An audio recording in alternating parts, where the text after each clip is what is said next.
Lorsque vous voyez qu'on installe un système, gardez dans votre esprit que tous les systèmes sont différents. Lorsque vous voyez on installe un système et que vous posez la question qu'est-ce que ce système peut alimenter, après ça amène des problèmes entre le client et celui qui installe le système. C'est pour ça généralement nous ne répondons pas à cette question. Quand vous voyez un système sur notre page qui vous plaît, il faut simplement nous écrire et vous dites que vous voulez installer un système solaire. Maintenant, vous dites ce que vous voulez vous alimenter avec votre système. Ne restez pas focalisé sur le système que vous avez vu qu'on a installé.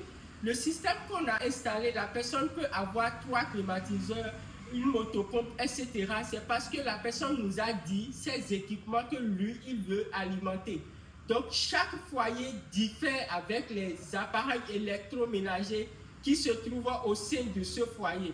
Quand vous venez vers nous avec votre projet sur le soleil, s'il vous plaît, dites-nous simplement ce que vous voulez alimenter. Si vous avez une télé, vous dites la télé que vous avez, vous dites la puissance de la télé, le congélateur, vous dites et vous dites la puissance du congélateur. La puissance est souvent inscrite en watts et c'est souvent collé sur c'est une petite fiche qui est collée sur les appareils. Vous prenez simplement la photo et vous nous envoyez.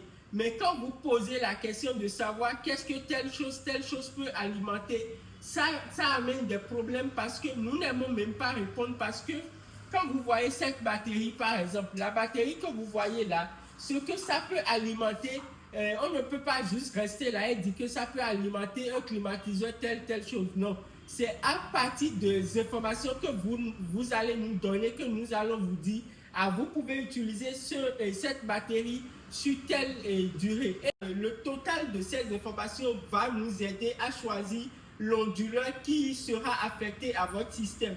Maintenant, l'autonomie que va avoir votre système, ça va dépendre des équipements qui vont rester sur le système hors soleil. C'est-à-dire qu'il pleut, en tout cas toutes les fois où il n'y a pas production solaire, ce qui va rester sur le système, c'est à partir de ces équipements que nous allons dimensionner la batterie et vous attribuer.